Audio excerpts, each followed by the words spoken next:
Ayer mismo yo iba por la calle cuando me encuentro a un amigo que hacía tiempo que no veía con un carrito de bebé. Ah, yo la Lucía, hola, ¿qué tal? Papatín, patatán. Hacía mucho tiempo que no le veía porque en el interín ha tenido dos hijos. Entonces, ¿qué ha sucedido? Él está casado con una chica colombiana y él es profesor. Ellos tuvieron un hijo y la chica se quedó embarazada por una segunda vez sin quererlo y sin buscarlo, pero no tuvo valor para abortar y decidieron tener un segundo hijo.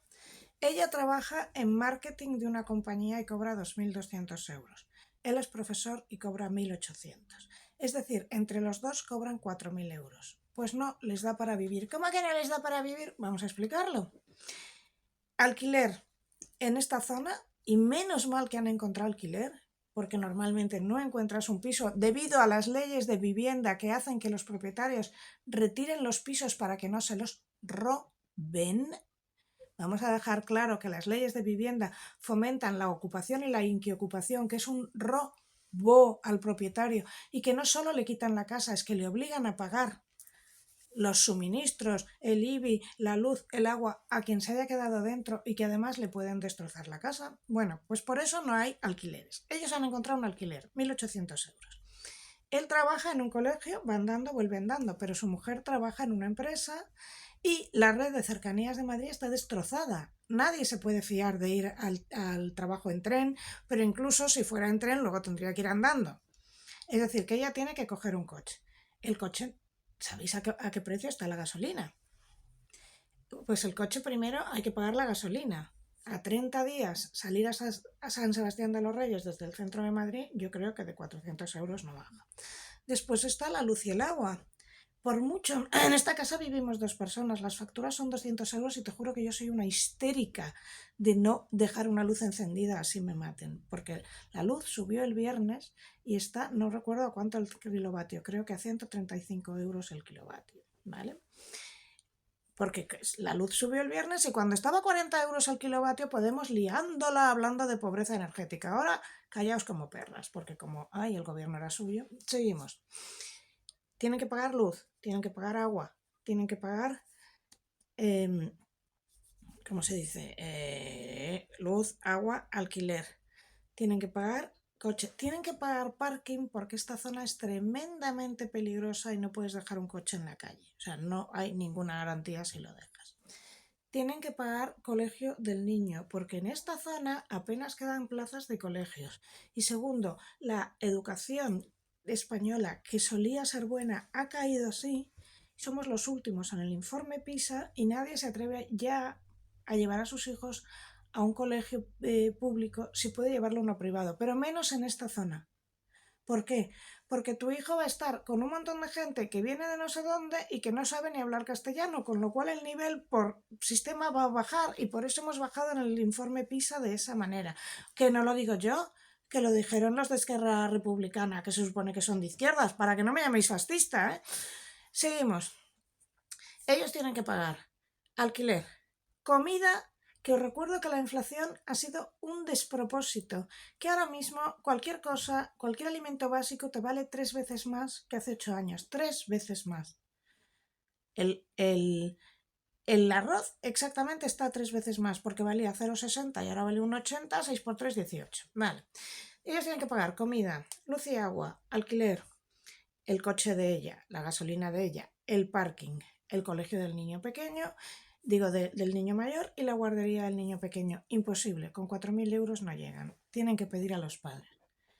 Hace 10 años, con 4.000 euros, eras la reina del mambo. Yo os conté que en el año 98 yo ganaba el equivalente a 2.200 euros, ganaba 1.800, 180.000 pesetas, que con los cambios actuales vienen a ser 2.200 euros, y que vivía en un apartamento de 2 habitaciones en el centro de Madrid.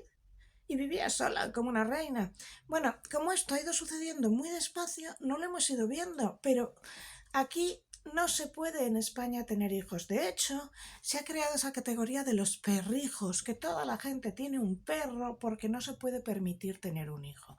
España es actualmente el país con la tasa de natalidad más baja de Europa, y no porque la gente sea egoísta, sino porque no se lo puede permitir.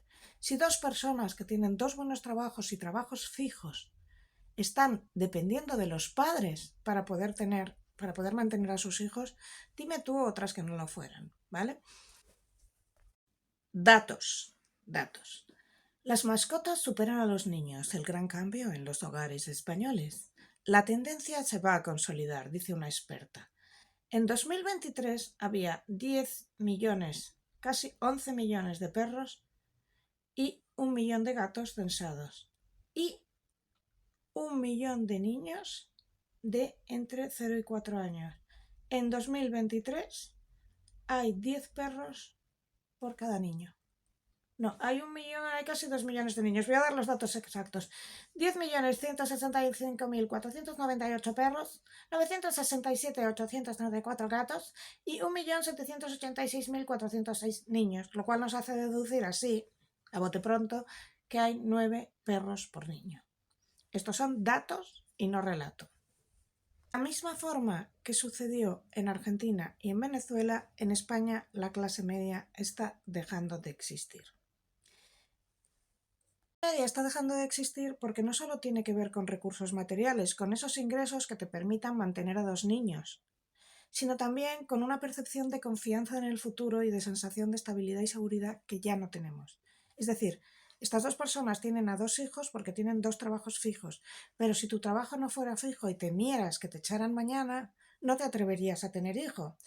Entonces, la gente que llega a fin de mes está desapareciendo frente a una clase funcionarial, y no me refiero, atención, a profesores y a sanidad, a estos los dejo fuera, una clase funcionarial que está engordando a saco, y de esto hablaremos después. Una clase de empleados públicos. Sobran 1,5 millones de empleados públicos en España.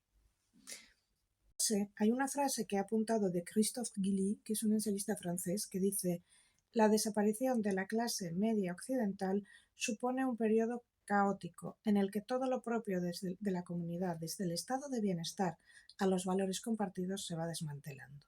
Vuelvo a repetirlo. La desaparición de la clase media occidental nos introduce en un periodo caótico en el que todo lo propio de la comunidad, desde el estado de bienestar a los valores compartidos, se va desmantelando.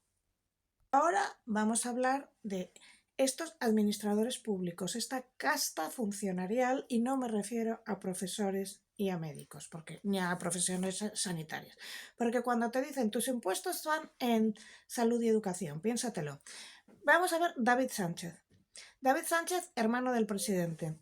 Le han pillado con el carrito del helado, que era un ñoqui cualquiera. Es decir, supuestamente trabajaba en la Oficina de Artes Escénicas de Badajoz a 4.553 euros al mes.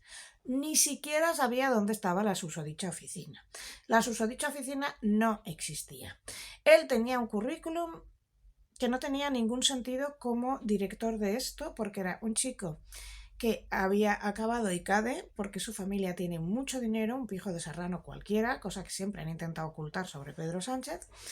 Entonces le había dado su crisis existencial, se había ido a viajar con el mundo, suponemos que con el dinero de papá, se fue a Rusia, se fue a otros sitios, estudió, se supone, música, nadie conoce su titulación exacta, dijo que había sido director artístico en un teatro de San Petersburgo, que ya os dije que en directo aquí me puse a buscar los directores artísticos de ese teatro, desde luego ninguno era español, y bueno, el currículum es muy raro, pero le dan 4.500 euros al mes. Pero aquí viene otra cosa gorda. Tras machacar a la pobre Shakira y hacerle una campaña porque decían que no había pagado impuestos, porque si no vivía en España tenía que pagar impuestos.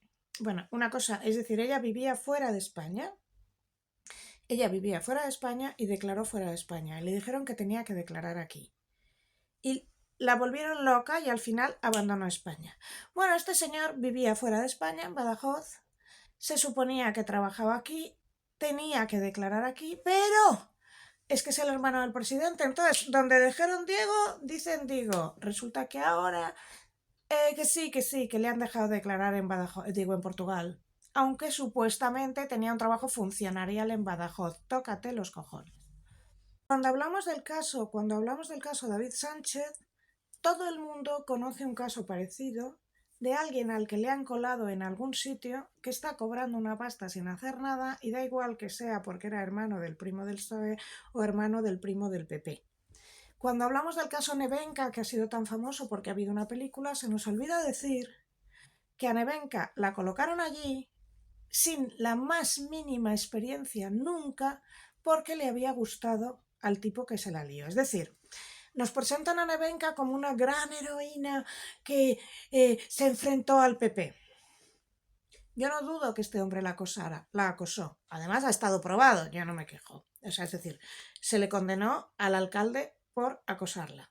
Pero siempre olvidan un detalle que no hace que ella no sea acosada, pero que no le viene bien al relato del PSOE, que es que el PP creó una plaza para Nevenka porque a Nevenka le gustaba, es decir, el alcalde al alcalde le había gustado Nevenka y a Nevenka le gustaba, supongo, cobrar 3.000 euros al mes de la época según salió de la universidad. Es decir, contrataron a una chica que no tenía la más mínima experiencia porque le había gustado al alcalde. Obviamente, si tú aceptas ese puesto, puedes imaginar que va a haber un acoso. Esto no le libra a él de su responsabilidad. Pero cuando te la presentan como una santa pobrecita, no tenía ni idea, tía, no sé. Pero a mí me importa que veáis que en España se ha creado como normal la idea de cuando tengo a alguien que me gusta, lo meto y le pago un dinero. Vamos a recordar el caso muy famoso de las dos mujeres que asesinaron a la presidenta de la Diputación de León, que no recuerdo cómo se apellidaba, se llamaba Isabel. Luego lo busco. Isabel le había gustado una chica también. Isabel aparentemente era bisexual. Entonces, hacen lo que se llama besar el santo o vestir al santo. Es decir, crean una plaza para ella como la crearon para Pedro Sánchez, como la crearon para Errejón. Porque recuerdo que Errejón tuvo una plaza de investigador en Málaga a 2.000 y pico euros al mes y jamás se pasó por Málaga. Y crearon la plaza para él. Es decir, vamos a crear una plaza para Lucía Echevarría. Pues tiene que tener, el que se presente tiene que tener psicología, periodismo y un máster en neurociencia. Tiene que hablar 5 idiomas y tiene que ser morena y a poderse llevar gafas. Pues eso se lo habían hecho a Íñigo Errejón. Esta beca se dará a un titulado en sociología, creo que era políticas, que tenga todos estos requerimientos. No la vamos a publicar en el BOE, no sea que la vea otra. A Íñigo Errejón le hicieron esta envolvente. Y a David Sánchez lo mismo. Con lo cual, aquí hay una clase, una casta funcionarial que va llevándose dinero público que no son sanidad y educación, que muchas veces son puestos de libre designación, asesores, plazas que creamos para ti, etc. Bueno, pues Isabel había creado una plaza para esta chica porque le había gustado y entonces habían creado una plaza exactamente para ella. Pero cuando la chica le dijo que no, le quitaron la plaza. Y la madre se cabreó tanto que mató a Isabel. En el caso de Nevenka, la chica le dijo que sí, por lo tanto no le quitaron la plaza. Fue cuando la chica se cansó del romance que tenía con el alcalde, es decir, Nevenka tenía un romance con el alcalde. Cuando decide ya no me gusta el alcalde y paso de él, entonces le empiezan a hacer la vida imposible. La misma manera y modo y manera y forma de actuar que pasó con las chicas de León, que era, yo he hecho una plaza para ti, oye, me has dicho que no, te la quito. Y el alcalde pensó lo mismo, yo he hecho una plaza para ti, te he dado un puesto de una concejalía a 3.000 euros al mes, que ni loca los ibas a conseguir de otra manera porque acabas de salir de la facultad, que ahora no quieres estar conmigo, te hago la vida imposible. Esta es la idea. Un día más quiero daros la bienvenida a este vuestro cutre canal. Cutre canal. Para empezar, quiero contaros la historia de Cecilia Strizowski. Cecilia Strizowski vivía en Chaco. Chaco llevaba años, puede que 12 o más, gobernado por un gobernador, valga la redundancia, que se llamaba Kapitanich, Jorge Kapitanich. Jorge Kapitanich tenía a dos lugartenientes que se llamaban y se llaman César Sena y Marcela Sena, o Marcela Cuña le llaman a veces, que funcionaban en familia, de la misma forma que funcionaban los Ceausescu, que funcionaban Cristina y Néstor Kirchner, que funcionaban Pablo Iglesias e Irene Montero. En las dictaduras es muy habitual que se meta una dupla, un marido y una mujer, Perón y Evita. fuera de las dictaduras esto está muy mal visto. Y yo recuerdo la que me liaron cuando dije que cómo habían podido meter en el mismo gobierno a un vicepresidente y a su mujer de ministra. Y me llamaron de todo menos bonita, pero fue el principio del fin de nuestra democracia y lo voy a intentar articular. En cualquier caso, Cecilia vivía en Chaco. Chaco es un territorio, era y es un territorio paupérrimo en el que no hay ni siquiera agua caliente o luz. En muchos sitios, es decir, muchos habitantes no disponen de agua corriente o de luz. No he dicho agua caliente, pero me refería al agua corriente. Y muy pobre, muy pobre, muy pobre. Emerenciano Sena y Marcela Sena le llamó César, César es su hijo. Emerenciano y Marcela son los esbirros de Capitanich y en realidad controlan un sistema, una red de tráfico de efedrina y mujeres, de la cual yo he hablado en una novela que va a aparecer aquí. En esta novela, uno de los descritos en realidad es Sergio Massa. Yo en ese momento no podía decirlo, pero es obvio que es él. Yo de verdad os recomiendo que compréis este libro, porque está solo a 9 euros, quedan muy pocos, lo podréis encontrar en Amazon, solo por internet, y os puede abrir los ojos muchos. En ese momento se me prohibió poco menos que publicar el libro. Cuando se empezó a saber de qué iba el libro, no tuvo ninguna, por supuesto, ni una sola reseña de prensa, nadie me entrevistó, hubo una consigna de que este libro no podía salir, este libro iba a ir a una serie, inmediatamente me bloquearon, fue brutal. Y yo no era consciente entonces de lo que estaba contando. Es decir, yo sí sabía que me estaba refiriendo a Sergio Massa, sí sabía que estaba contando cosas que estaban pasando en Chaco, no sabía que la historia era tan bestia. Bueno, continúo. Cecilia conoce a un chico por internet. Este chico le dice que es arquitecto y que tiene 27 años. Quedan este chico, al principio ella pues se cree que es arquitecto y que tiene 27 años. Este chico mueve muchísimo dinero, entonces en Chaco eso llama mucho la atención. Tiene un cochazo, tiene varios coches, la colma de regalos y demás, y al mes alguien le dice: estás saliendo con el hijo de César y Marcela.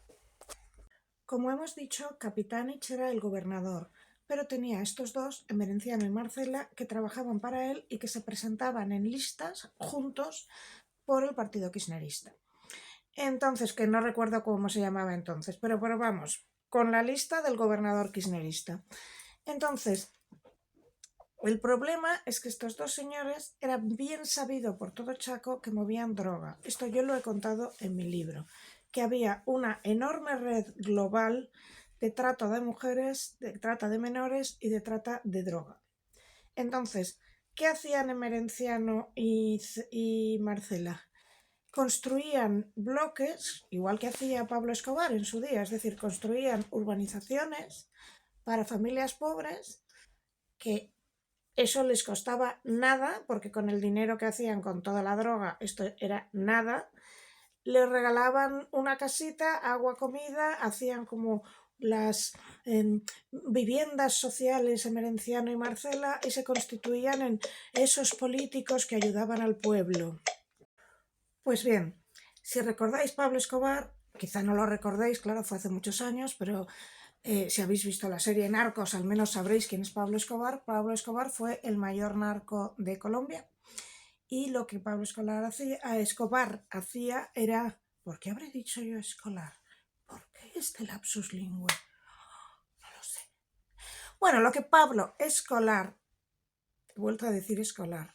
¿Qué lapsus lingüe más tremendo? No lo entiendo, no sé por qué me sucede. Estaba contando que Pablo Escobar se presentaba ante el pueblo como un hombre de negocios que hacía mucho dinero y que mira, que le iba tan bien. Y entonces hacía muchos regalos, construía polideportivos, construía urbanizaciones, pequeñas urbanizaciones para familias pobres, era un benefactor. Pues esto hacían Emerenciano y Marcela. Creaban barriadas para las familias pobres, etcétera, etcétera, pero realmente lo que estaban haciendo era comprar votos para poder manejar su enorme sistema de trata de dinero, de trata de drogas y de trata de blancas. Pues Emerenciano y Marcela hacían lo mismo. Tenían una red de blancas, una red de lavado de dinero y una red de drogas. Y entonces tenían todos los votos de la gente a la que le pagaban la casa, el piso y lo que fuera, y el agua, que en realidad esta gente vivía en la pobreza, pero en menos pobreza que antes. Y ya está. Todo el territorio de Chaco era suyo y ellos dos reportaban a Capitanich. ¿Qué sucedió? Que Cecilia conoce a este chico y él no le dice de quién es hijo, porque todo Chaco sabe que esta gente es peligrosa. En todo Chaco sabe que quien ose discutir con esta gente acaba desaparecido. Había muchísimos, y sigue habiendo, muchísimos desaparecidos en la provincia de Chaco. 53 personas desaparecidas en Chaco desde que Capitanich toma el poder, completamente desaparecidas. Y se sabía muy bien que tenían que ver con esta gente, que persona que se cruzaba con esta gente, persona que desaparecía. Entonces se sabía también que se lo daban de comer a los cerdos, es decir, que se lo daban de comer a los chanchos, decían allí. Pues Cecilia empieza a salir con este chico y descubre que este chico tiene 17 años, no 27, que no ha acabado ni la secundaria. Descubre que es un ñoqui, es decir, que papá y mamá le han puesto en un puesto fantasma para que reciba tanto dinero al mes. Descubre que tiene casa propia, que papá y mamá le han puesto un apartamento y que es un chico de 17 años que vive como si tuviera 30. Pero Cecilia se enamora de él y ellos inician una relación. El problema es que la familia escucha que Cecilia está con él y él se enamora de ella también y decide dar de lado a la familia e irse a vivir con ella y casarse con ella. A ese casamiento, matrimonio, no aparece nadie de ninguna de las dos familias. Ellos viven juntos y a ella al final parece ser que la aceptan y le ponen también de ñoqui, le dan también un trabajo en el que recibe dinero, todo muy raro, una mafia, ¿no? Pero ellos tienen muchísimos problemas, muchas broncas, muchas discusiones y Cecilia le escribe a un amigo diciendo que él le golpea, que él es violento con ella. Pero Cecilia no se atreve a contárselo ni a la madre ni a la abuela con las que vive, porque del padre no se sabía nada hace años. Digo que no se atreve a contárselo para que no sufran. Entonces todo el mundo piensa que son tan felices. En ese momento Cecilia le cuenta a su familia que le han ofrecido un trabajo los padres de César, otro trabajo de ñoqui o de lo que sea, en lejos de Chaco, no recuerdo cuál era la provincia, pero la provincia más al sur, o sea, la más alejada, con tal de que, bueno, sea parte de la familia. Entonces, ellos se van, la familia empieza a recibir mensajes muy raros de Cecilia, de texto, y la hermana le dice, pero llámame, y Cecilia nunca llama. Entonces llega un momento que le dice la hermana, o me llamas inmediatamente o voy a reportar tu desaparición. Voy a hacer más corta la historia. El caso es que César la había matado y había hecho con ella, se supone, lo mismo que hacían con todos los desaparecidos. Les tiraban a los cerdos, a los chanchos se los comían y hasta luego. Pero se encuentra en la casa de César, de los padres, primero se encuentra un montón de sangre, una mancha de sangre que han intentado quitar, no sé si habéis visto Perdida de David Fincher, en la que llega la policía, echa luminol y aquello hace así y se ve que alguien ha intentado limpiar sangre, pues lo mismo, hay sangre. La cámara de la entrada ve a Cecilia entrar pero no la ve salir y además aparecen por ahí pues un colgante de Cecilia parecido a este, su maleta toda tirada y destrozada. Entonces, bueno, ya ha pasado un año y se da por hecho que César la mató y que los padres ayudaron a hacerla desaparecer y que se la comieron los chanchos. Y ahora viene lo fuerte, que organizaron un choripán para toda la gente de la comunidad y se sospecha, se dice, se rumorea, se comenta que pudieron comerse a Cecilia. Esto ya es tan bestia, es decir, que hicieron chorizo con los cerdos que previamente se habrían comido a Cecilia. Esto os lo digo para que veáis cómo era el gobierno kirchnerista, que vosotros solo os llega en España pues cosas de Buenos Aires. Argentina es inmensa, Entonces, Buenos Aires, la ciudad sí es muy moderna, muy cosmopolita, muy parecida a Madrid, pero la Argentina rural es un sitio muy pobre. ¿Por qué cuento todo esto? Pues lo vamos a ver en adelante. Quedaos con la historia de Cecilia porque os tenéis que preguntar cómo, habiendo sido Argentina uno de los países más prósperos del mundo en los años 60, acabó degenerando en algo así, en un narcoestado en el que dos narcotraficantes, debajo de otro narcotraficante, controlan toda una provincia y aquel que les molesta le matan y lo tiran a los cerdos con la mayor impunidad. En este caso, la historia de Cecilia hizo caer todo este entramado. ¿Por qué? Porque los asesinados previos habían sido prostitutas, habían sido traficantes, pero aquí asesinaron a una chica normal, una chica que había ido a la escuela, luego había estado trabajando toda su vida, que mantenía a su hermana, que mantenía a su familia, a su madre y a su abuela, una chica, una buena chica, y era una chica muy querida en su comunidad. Entonces la madre, que era una auténtica madre y es una auténtica madre coraje, organizó un montón de revueltas populares hasta que Kapitanich cayó. Pese a que todas las elecciones hasta entonces habían estado amañadas siempre, Kapitanich cayó.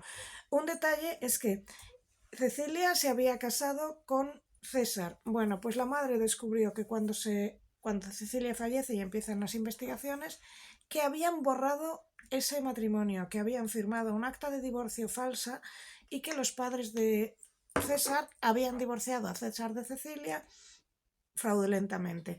Descubrió que Cecilia, ya estando muerta, había votado en las últimas elecciones. Las elecciones las votaban y votaban siempre a Merenciano y a Marcela, pues la gente a la que le pagaban la casa, o sea que siempre ganaban las elecciones.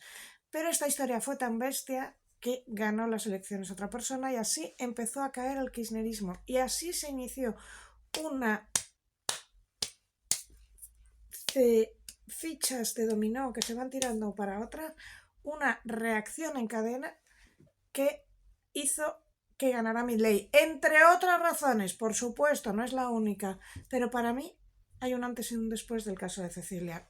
Si me seguís argentinos, por favor, comentad esto, porque la gente no se lo cree cuando se lo cuento, y comentadle a los españoles que no, que Argentina no es Buenos Aires, que Argentina se destruyó. Y se destruyó 30 años de peronismo tras 30 años de peronismo y 12 de kirchnerismo. Y esos 12 de kirchnerismo fueron un auténtico expolio, robo y narcoestado. Perdona, no sé lo que ha pasado aquí, vuelvo a repetir. Quiero que los españoles os quedéis con la idea de que la Argentina de Mafalda que teníamos en mente ha desaparecido. Los cómics de Mafalda se escriben en los años 60, cuando Mafalda es una niña de clase media con un papá y una mamá que tienen dos hijos y una mamá ama de casa y tienen un departamento muy bonito y pueden sobrevivir. Ahora sería imposible. Que tienen un amigo cuyo papá tiene un colmado, Manolito, y que Manolito vive bien, que todos viven bien, que son clase media que vive bien. Bueno, eso de los años 60 hasta hoy se había destruido por completo. Argentina era la Argentina del Chaco de Cecilia Strizowski. Y si consiguieron que llegara Milei, después de un montón de chanchullos de elecciones y de corruptelas de lo más grande, fue porque llegaba un momento en que la mitad de Argentina estaba sosteniendo a la otra media, en que toda la red kirchnerista era una red clientelar, en las que había un montón de gente, periodistas, artistas, militares, etcétera, etcétera, que iban cobrando y en las que se instauró el término ñoqui. ¿Qué es el ñoqui? El ñoqui solo se come los ñoquis el 29 de cada mes. Me lo explicó muy amablemente un seguidor. Y yo había oído la palabra, no sabía de dónde venía. Y los ñoquis son aquellos que solo se presentan el día de cobro, el día 29. Son gente como César Sena, que tenía un sueldo que le llegaba cada mes por no hacer absolutamente nada porque sus papás eran kirchneristas. La hoja de ruta para crear esto fue muy sutil y llevó muchos años convertirla. Y así se destrozó Argentina. La Argentina que se encontró Milei era una Argentina destrozada. Y destrozada porque era una mitad del país que estaba en una red clientelar en la que le iban pagando por estar cerca de los Kirchner de alguna manera, es decir, seas periodista, seas artista, seas funcionario, estés en uno de los 1000 puestos funcionariales absurdos que no tenían ningún sentido, lo que sea, estés subsidiado, te paguen dinero por algo, te compren una casita y para que te calles, etcétera, etcétera, y otra mitad del país que no podía sobrevivir ahí, que sencillamente no podía sobrevivir, que era uno de los países más pobres del planeta cuando había sido uno de los más ricos. Quiero que lo tengáis en la cabeza y que por eso ganó Milei, porque llegó un momento en que nadie sobrevivía. Ahora quiero que penséis en Venezuela. Yo esta tarde tengo la inmensa suerte de que voy a poder entrevistar a Andrés Villavicencio y os lo va a contar, pero la idea era la misma. Se llega por unas elecciones, es decir, Chávez llega en unas elecciones democráticas. Chávez llega en unas elecciones democráticas y luego va destruyendo el país desde dentro con una hoja de ruta muy bien planeada, que es, 1, empezar a cargarse a disidentes como sea. 2, comprar a la prensa y que no haya prensa libre nunca. 3, colonizar todas las instituciones, es decir, jueces, todo, todas las instituciones son suyas y poco a poco ir creando una dictadura con la apariencia de democracia. Tened en cuenta que si Argentina fue rica, Venezuela fue todavía más rica. Las personas que tengáis mi edad os acordaréis de Cristal y de Topacio y todos los culebrones venezolanos que nos comíamos. Las personas que no tengáis mi edad, preguntarle a vuestro padre o a vuestra madre si se acuerdan de esa canción que era Mi vida eres tú y solamente tú. No me acuerdo del resto. Pero bueno, que toda España se comía con patatas esos culebrones increíbles y bueno, había un montón. Y yo estuve en Venezuela y Venezuela era rica. ¿Había una enorme desigualdad? Sí, pero no había hambre. Yo he estado en Naiguatá y no había hambre, había pobreza, sí. Entonces, ¿qué sucedió en Venezuela? Que hubo una crisis del petróleo muy grande, Venezuela vivía del petróleo, empezó a haber pobreza, se vio la corrupción, por ahí entró Chávez como salvador de la patria y esto os lo va a contar todo Andrés Villavicencio, porque yo tengo montones de amigos venezolanos que eran chavistas al principio, que se lo creyeron, que se creyeron que este hombre les iba a traer la justicia social. Actualmente Venezuela es más peligrosa que Afganistán, y no lo digo yo, lo dice Amnistía Internacional, organización nada sospechosa de ser de derechas. Venezuela es un país extremadamente violento. Venezuela es un país que ha troleado unas elecciones, pero no las últimas, todas. Lo que pasa que en estas ya se guardaron las actas para que no les pillaran. Venezuela es un país en el que hay una élite millonaria, no billonaria, no multimillonaria, que además tiene todo el dinero aquí en lo diré, en Barrio de Salamanca, mientras que la gente se muere de hambre. Venezuela es un país en el que se han ido 8 millones de personas y solo quedan 24. Y esas 24 viven porque los 8 millones que se han ido envían dinero a Venezuela. Si no, no podrían sobrevivir. Ha sido la total destrucción de un país. ¿Cómo se ha hecho? Pues de la misma manera que se pretende hacer en España. Y ahora vamos a explicar cómo se hace. Ayer mismo yo iba por la calle cuando me encuentro a un amigo que hacía tiempo que no veía con un carrito de bebé. Yo la Lucía, hola, ¿qué tal? Papatín, patatán. Hacía mucho tiempo que no le veía porque en el interín ha tenido 2 hijos. Entonces, ¿qué ha sucedido? Él está casado con una chica colombiana y él es profesor. Ellos tuvieron un hijo y la chica se quedó embarazada por una segunda vez sin quererlo y sin buscarlo, pero no tuvo valor para abortar y decidieron tener un segundo hijo. Ella trabaja en marketing de una compañía y cobra 2.200 euros. Él es profesor y cobra 1.800. Es decir, entre los dos cobran 4.000 euros. Pues no les da para vivir. ¿Cómo que no les da para vivir? Vamos a explicarlo. Alquiler en esta zona, y menos mal que han encontrado alquiler, porque normalmente no encuentras un piso debido a las leyes de vivienda que hacen que los propietarios retiren los pisos para que no se los roben. Vamos a dejar claro que las leyes de vivienda fomentan la ocupación y la inquiocupación, que es un robo. robó al propietario y que no solo le quitan la casa, es que le obligan a pagar los suministros, el IBI, la luz, el agua a quien se haya quedado dentro y que además le pueden destrozar la casa. Bueno, pues por eso no hay alquileres. Ellos han encontrado un alquiler, 1.800 euros.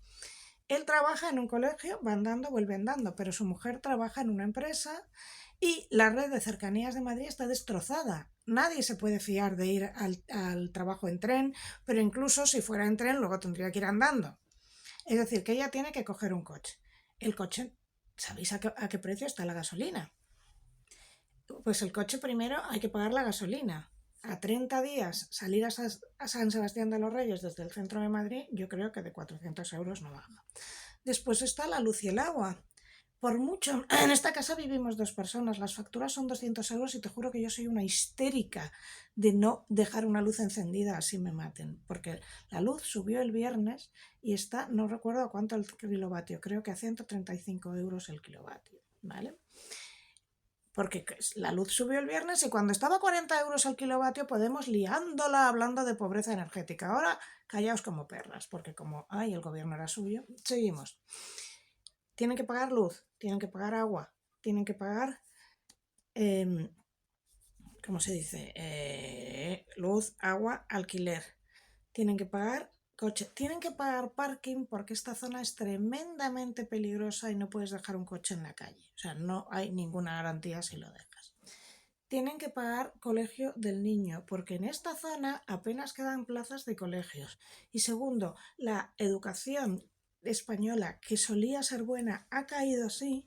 Somos los últimos en el informe PISA y nadie se atreve ya a llevar a sus hijos a un colegio público si puede llevarlo a uno privado, pero menos en esta zona.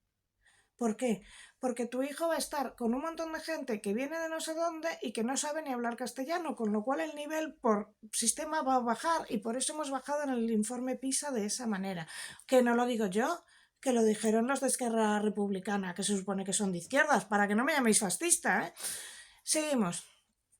Ellos tienen que pagar alquiler, comida, que os recuerdo que la inflación ha sido un despropósito, que ahora mismo cualquier cosa, cualquier alimento básico te vale 3 veces más que hace 8 años, 3 veces más. El arroz exactamente está 3 veces más, porque valía 0,60 y ahora vale 1,80, 6 por 3, 18. Vale. Ellos tienen que pagar comida, luz y agua, alquiler, el coche de ella, la gasolina de ella, el parking, el colegio del niño pequeño, del niño mayor y la guardería del niño pequeño. Imposible, con 4.000 euros no llegan. Tienen que pedir a los padres. Hace 10 años, con 4.000 euros, eras la reina del mambo. Yo os conté que en el año 98 yo ganaba el equivalente a 2.200 euros, ganaba 180.000 pesetas, que con los cambios actuales vienen a ser 2.200 euros, y que vivía en un apartamento de 2 habitaciones en el centro de Madrid. Y vivía sola, como una reina. Bueno, como esto ha ido sucediendo muy despacio, no lo hemos ido viendo, pero aquí no se puede en España tener hijos. De hecho, se ha creado esa categoría de los perrijos, que toda la gente tiene un perro porque no se puede permitir tener un hijo. España es actualmente el país con la tasa de natalidad más baja de Europa, y no porque la gente sea egoísta, sino porque no se lo puede permitir. Si 2 personas que tienen 2 buenos trabajos y trabajos fijos están dependiendo de los padres para poder mantener a sus hijos, dime tú otras que no lo fueran, ¿vale? Datos. Las mascotas superan a los niños, el gran cambio en los hogares españoles. La tendencia se va a consolidar, dice una experta. En 2023 había 10 millones, casi 11 millones de perros y 1 millón de gatos censados. Y 1 millón de niños de entre 0 y 4 años. En 2023 hay 10 perros por cada niño. No, hay 1 millón, hay casi 2 millones de niños. Voy a dar los datos exactos. 10.165.498 perros, 967.834 gatos y 1.786.406 niños, lo cual nos hace deducir así, a bote pronto, que hay 9 perros por niño. Estos son datos y no relato. la misma forma que sucedió en Argentina y en Venezuela, en España la clase media está dejando de existir.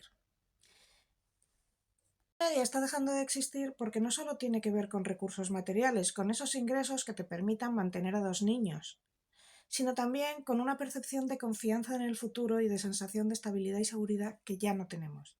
Es decir, estas 2 personas tienen a 2 hijos porque tienen 2 trabajos fijos, pero si tu trabajo no fuera fijo y temieras que te echaran mañana, no te atreverías a tener hijo. Entonces, la gente que llega a fin de mes está desapareciendo frente a una clase funcionarial, y no me refiero, atención, a profesores y a sanidad, a estos los dejo fuera, una clase funcionarial que está engordando a saco, y de esto hablaremos después. Una clase de empleados públicos. Sobran 1,5 millones de empleados públicos en España. Hay una frase que he apuntado de Christophe Guilly, que es un ensayista francés, que dice: la desaparición de la clase media occidental supone un periodo caótico en el que todo lo propio de la comunidad, desde el estado de bienestar a los valores compartidos, se va desmantelando. Vuelvo a repetirlo.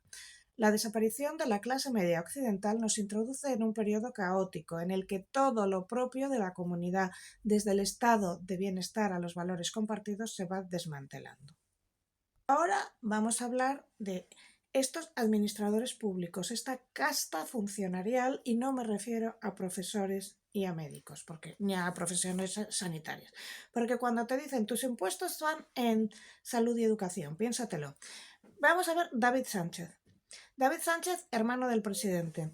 Le han pillado con el carrito del helado, que era un ñoqui cualquiera. Es decir, supuestamente trabajaba en la Oficina de Artes Escénicas de Badajoz a 4.553 euros al mes.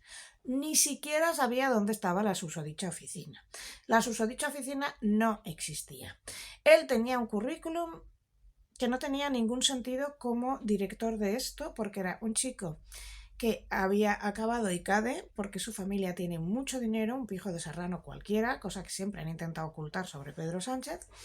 Entonces le había dado su crisis existencial, se había ido a viajar con el mundo, suponemos que con el dinero de papá, se fue a Rusia, se fue a otros sitios, estudió, se supone, música, nadie conoce su titulación exacta, dijo que había sido director artístico en un teatro de San Petersburgo, que ya os dije que en directo aquí me puse a buscar los directores artísticos de ese teatro, desde luego ninguno era español, y bueno, el currículum es muy raro, pero le dan 4.500 euros al mes. Pero aquí viene otra cosa gorda. Tras machacar a la pobre Shakira y hacerle una campaña porque decían que no había pagado impuestos, porque si no vivía en España tenía que pagar impuestos. Bueno, una cosa, es decir, ella vivía fuera de España. Ella vivía fuera de España y declaró fuera de España. Le dijeron que tenía que declarar aquí. Y la volvieron loca y al final abandonó España. Bueno, este señor vivía fuera de España, en Badajoz. Se suponía que trabajaba aquí, tenía que declarar aquí, pero es que es el hermano del presidente. Entonces, donde dijeron Diego, dicen Diego. Resulta que ahora que sí, que le han dejado declarar en Badajoz, digo, en Portugal. Aunque supuestamente tenía un trabajo funcionarial en Badajoz. Tócate los cojones. Cuando hablamos del caso David Sánchez, todo el mundo conoce un caso parecido de alguien al que le han colado en algún sitio, que está cobrando una pasta sin hacer nada, y da igual que sea porque era hermano del primo del PSOE o hermano del primo del PP. Cuando hablamos del caso Nevenka, que ha sido tan famoso porque ha habido una película, se nos olvida decir que a Nevenka la colocaron allí sin la más mínima experiencia nunca, porque le había gustado al tipo que se la lió. Es decir, nos presentan a Nevenka como una gran heroína que se enfrentó al PP. Yo no dudo que este hombre la acosó. Además, ha estado probado, yo no me quejo. O sea, es decir, se le condenó al alcalde por acosarla.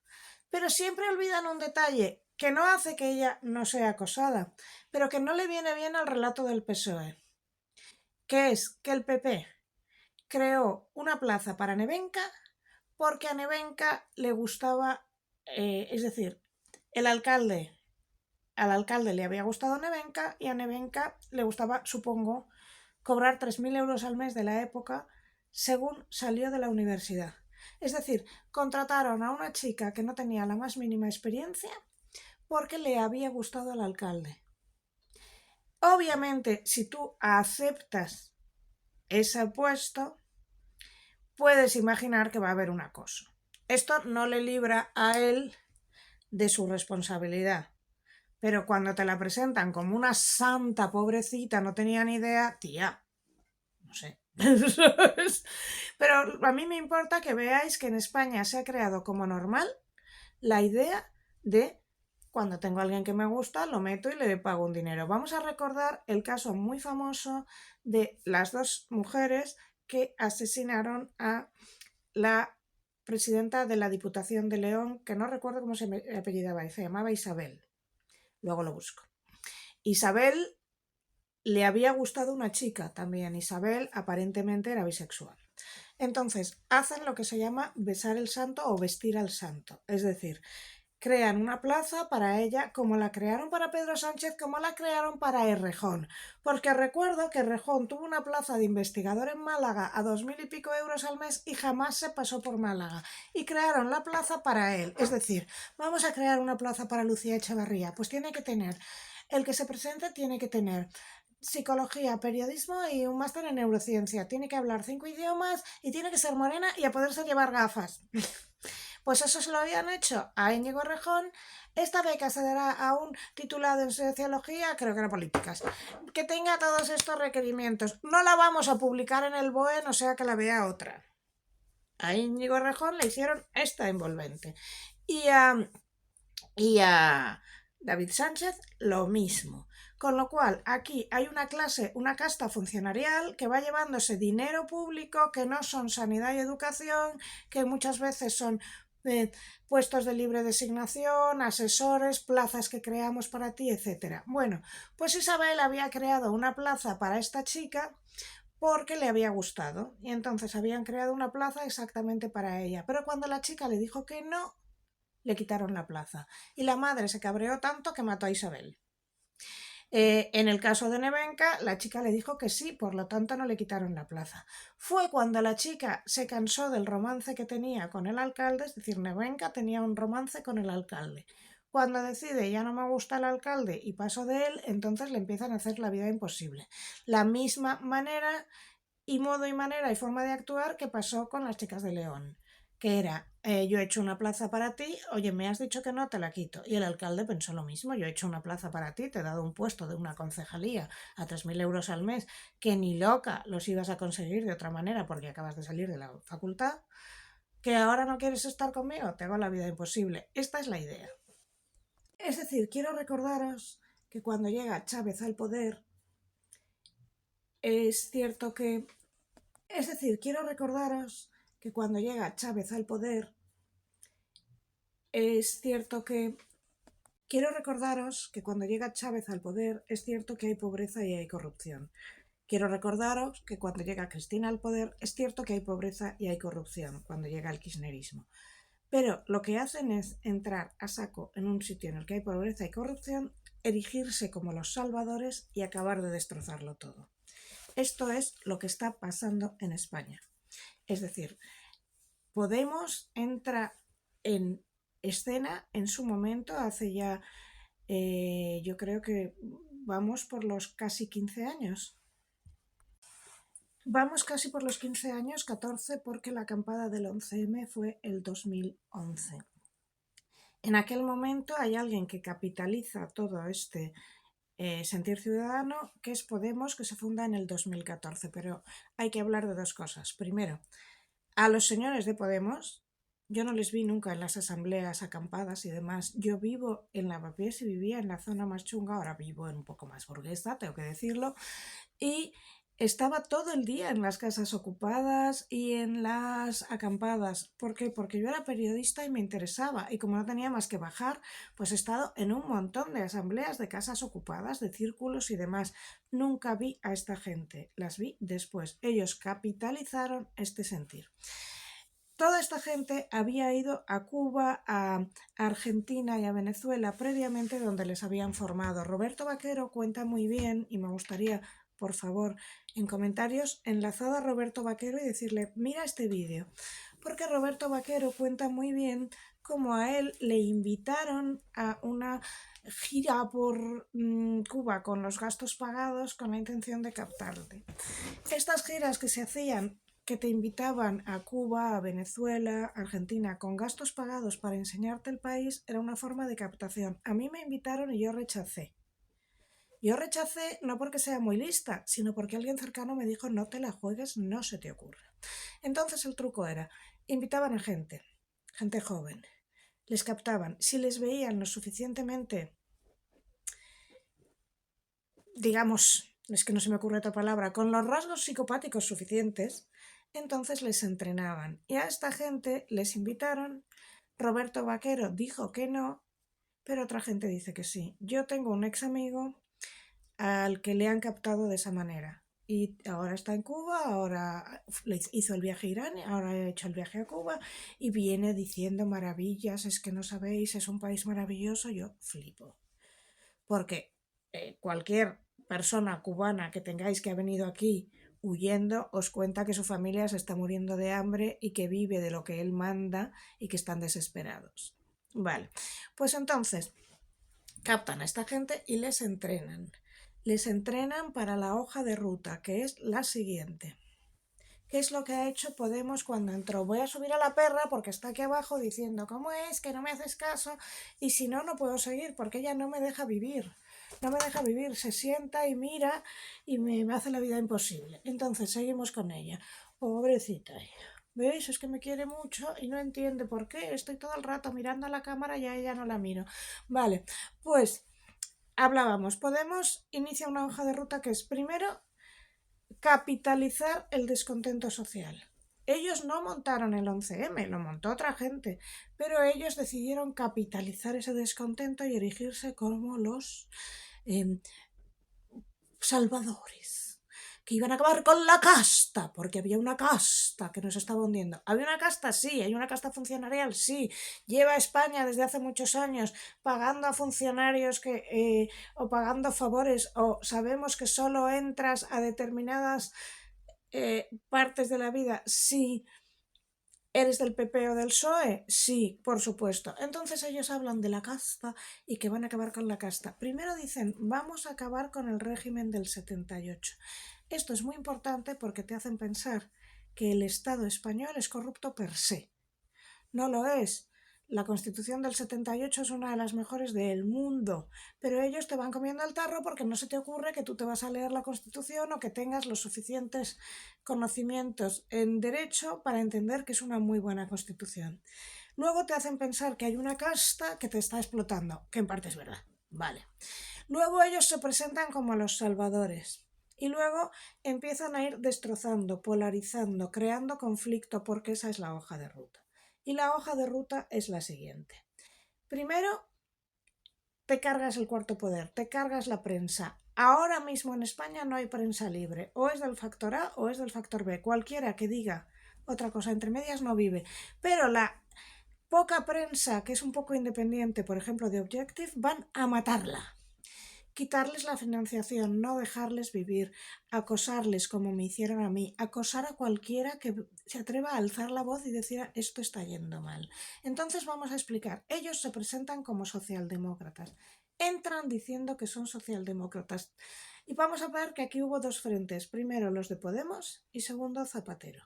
Ambos frentes estaban entrenados por todo lo que era este germen latinoamericano del nuevo populismo latinoamericano, que ni siquiera es comunista, es totalitarismo populista, no es comunismo. El comunismo es lo que había en Rusia, en un sitio donde había agricultura fuerte y había muchísima industria, en países ricos y tecnológicamente avanzados. El populismo latinoamericano es sencillamente expolio. Expolio y robo. Robarle los recursos hasta mientras podamos y crear una clase dirigente muy rica con un pueblo muy pobre, hasta el día que el pueblo explota y no puede más, que es lo que ha pasado en Argentina y lo que ha pasado en Venezuela y lo que pasó también en El Salvador. El PSOE en principio decía que era socialdemócrata. ¿Y qué es la socialdemocracia?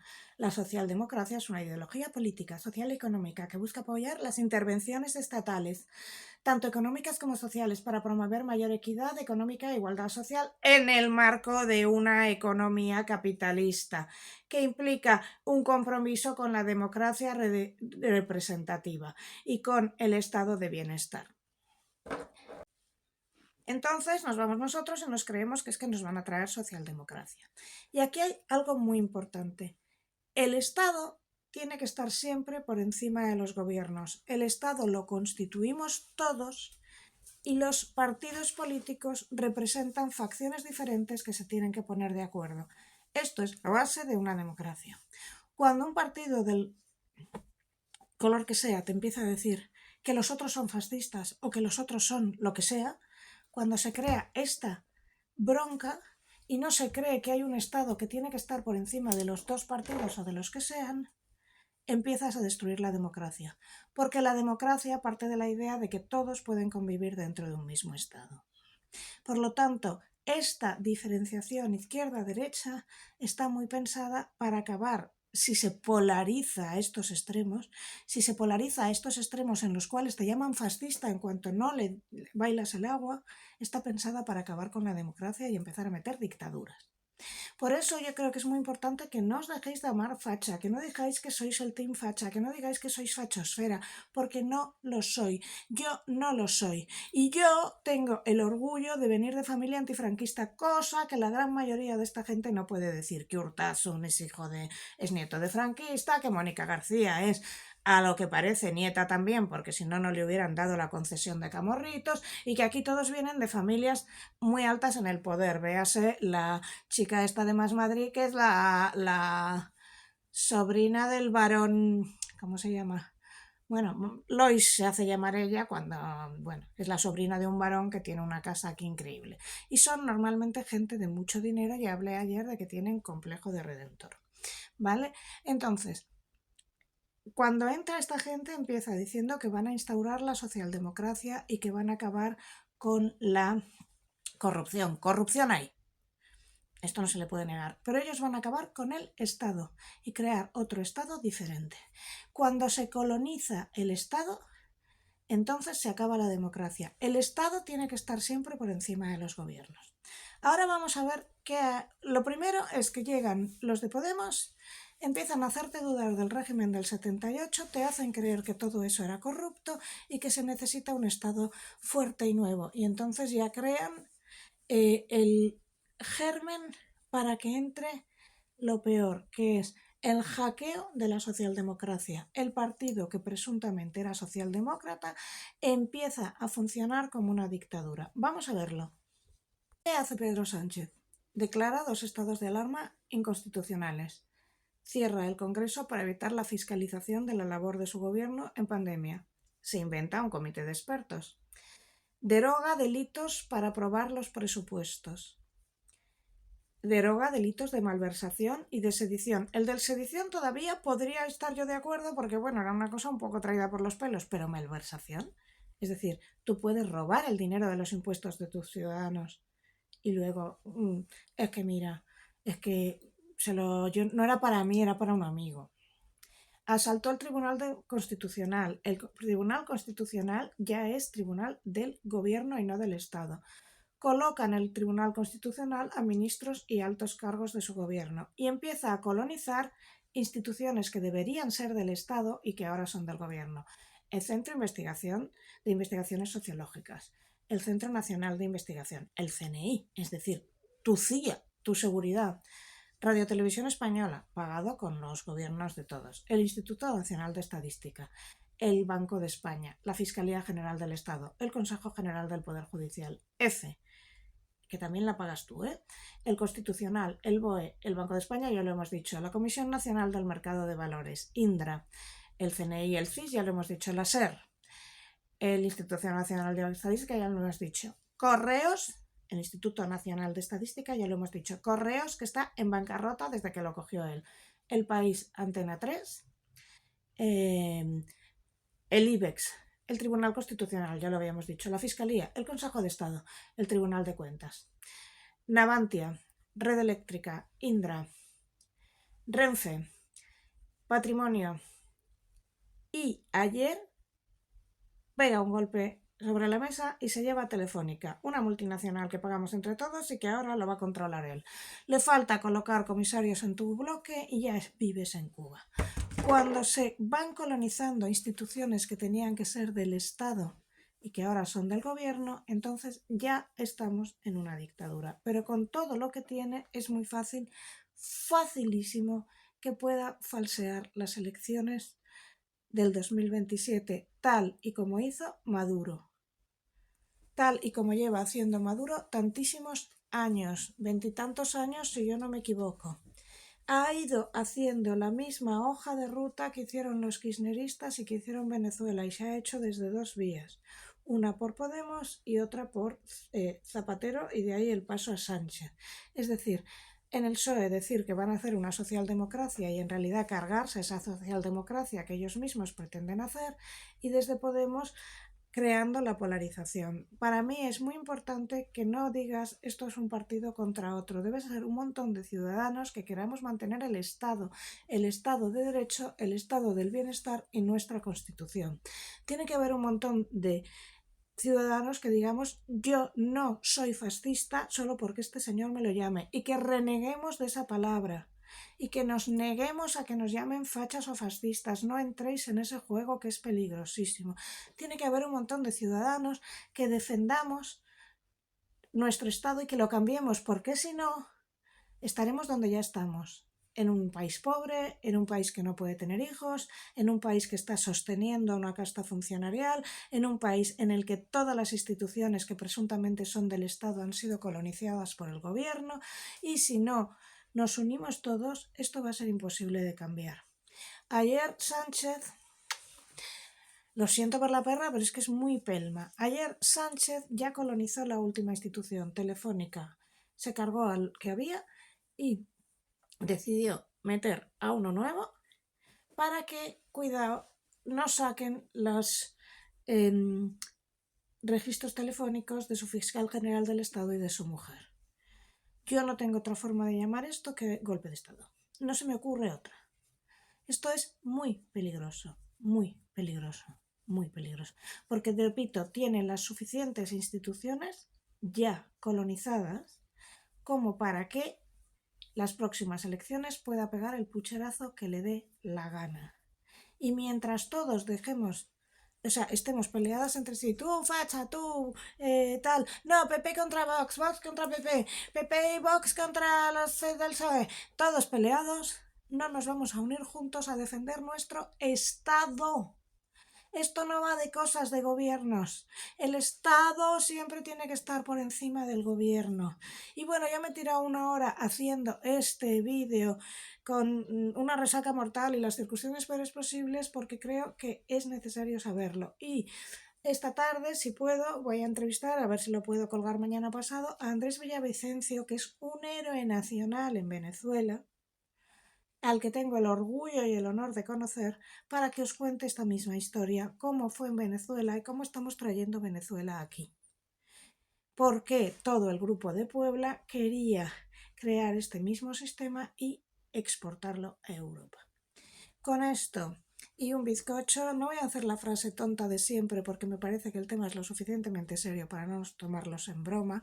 Os pido por favor que este vídeo lo hagáis correr entre vuestras amistades. Es largo, yo lo sé, pero por favor que lo entiendan, porque estamos llegando a la destrucción del Estado español, que se ha ido forjando muy lentamente durante los 15 años y que se ha ido forjando con una hoja de ruta muy clara, y con gente entrenada desde Argentina y desde Cuba y desde Venezuela, que iban allí Zapatero, Errejón, Pablo Iglesias, Irene Montero, y les entrenaban, y les daban charlas, y les daban cursos sobre cómo tenían que hablar, sobre las cosas que tenían que decir, etcétera, etcétera, etcétera. Se me ha olvidado decir también que esta obsesión por es que un hombre no, o una mujer son lo que yo decido ser y no lo que soy, se hizo para destrozar al feminismo desde dentro que era una fuerza que les molestaba, y cambiarlo por otra idea de feminismo, su feminismo brilli, que realmente solo quiere broncas, y ir haciendo el divide y vencerás para que, mientras nos van robando el Estado, estemos tan ocupados peleándonos entre nosotros que no nos demos ni cuenta. Y ahora es, di adiós, cariño, di que vamos a acabar. No me entero. Di, vamos a acabar. Ya, este es el momento final. Adiós, adiós, adiós. Quiero que me saques a la calle. Adiós, queridos. Haced correr, por favor, este vídeo. Adiós, adiós, adiós.